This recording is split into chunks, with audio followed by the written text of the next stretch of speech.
आप सभी का खैर मकदम है आपके अपने official YouTube channel chalk and duster academy में एक बार फिर से। और आज आप लोग देख सकते हैं 25 अक्टूबर 2024 का ये नोटिफिकेशन है जो आया है राजस्थान लोक सेवा आयोग अजमेर से, जिसे हम लोग कहते हैं राजस्थान पब्लिक सर्विस कमीशन।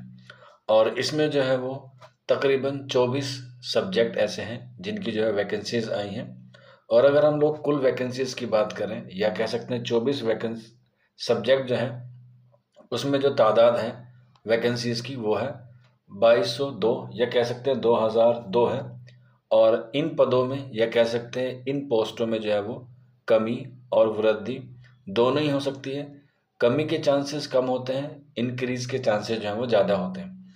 अब इसमें जो 24 सब्जेक्ट हैं इसमें बहुत सारे सब्जेक्ट हैं जिसमें आप लोग ये पूरी पीडीएफ दे सकते हैं। हमारे टेलीग्राम पे आपको अवेलेबल है।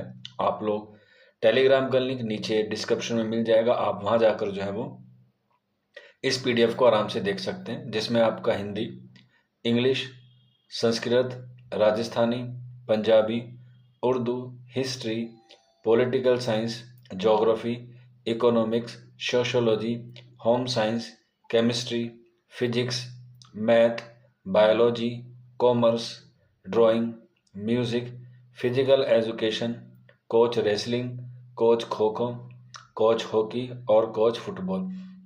तो इस तरह से जो टोटल जो है वो 24 सब्जेक्ट में जो है वैकेंसीज आई हैं। पीडीएफ काफ़ी बड़ी है तो सारी चीज़ें जो है इसमें आपको तफसील से वहाँ पर मिल जाएंगी, लेकिन जो इस पीडीएफ की मेन बातें हैं वो मैं आपको बता देता हूँ।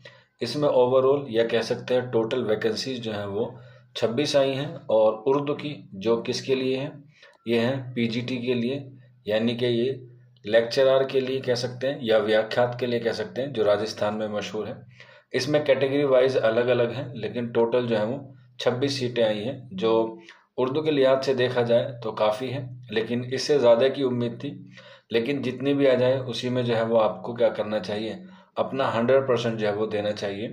क्योंकि काफ़ी सारे बच्चे तो पहले ही हार मान के बैठ जाते हैं कि हमारा सिलेक्शन नहीं होगा, क्योंकि इसमें वैकेंसी जो है वो कम आई हैं, हम लोग राजस्थान के नहीं हैं तो हमें रिजर्वेशन का फ़ायदा भी नहीं मिलेगा।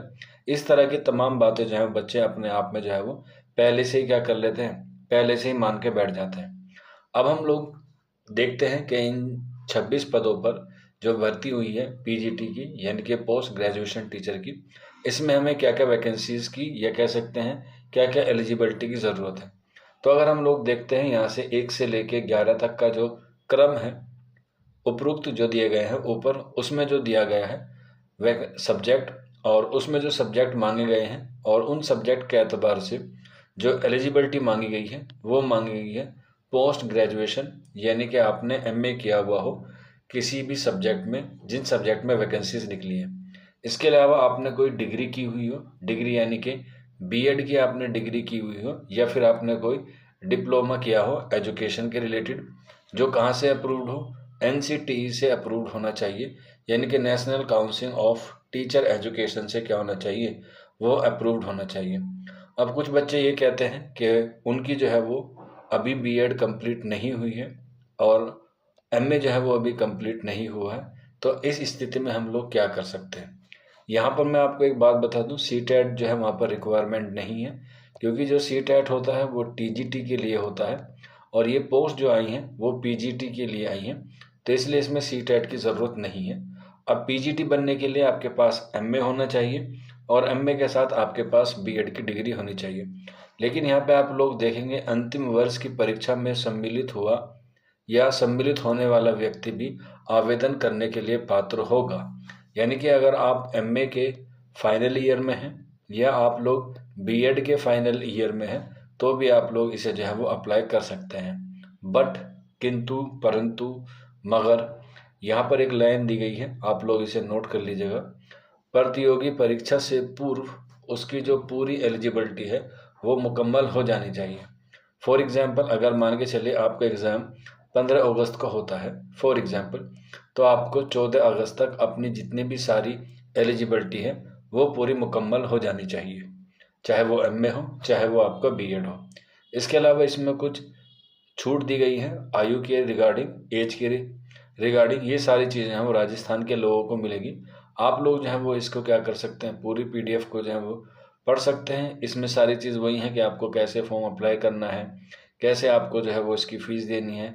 इसका जो एग्ज़ाम पैटर्न है वो आप लोग देख सकते हैं। 2 पेपर होते हैं, पेपर फर्स्ट और पेपर सेकंड। दोनों जो हैं वो अलग अलग सिलेबस के एतबार से होते हैं। इसके सिलेबस पे मैं आपको अलग से एक वीडियो बना दूंगा, ख़ास तौर पे उन तालिब इल्मों के लिए जो बच्चे उर्दू की जो है वो तैयारी करना चाहते हैं या तैयारी करने के लिए अब सोचेंगे, क्योंकि वैकेंसीज़ कम हैं और बच्चे जो हैं वो ज़्यादा हैं, इसलिए जो है वो बच्चों को थोड़ी सी परेशानी होती है उर्दू के मवाद से रिलेटेड। लेकिन चौक एंड डस्टर अकेडमी आपको जो है वो पूरी तरीके से गाइडेंस प्रोवाइड कराने की कोशिश करेगा। आज की वीडियो में इतना ही था। मिलते हैं आप लोगों से जल्दी नेक्स्ट वीडियो में। शुक्रिया फॉर वॉचिंग दिस वीडियो।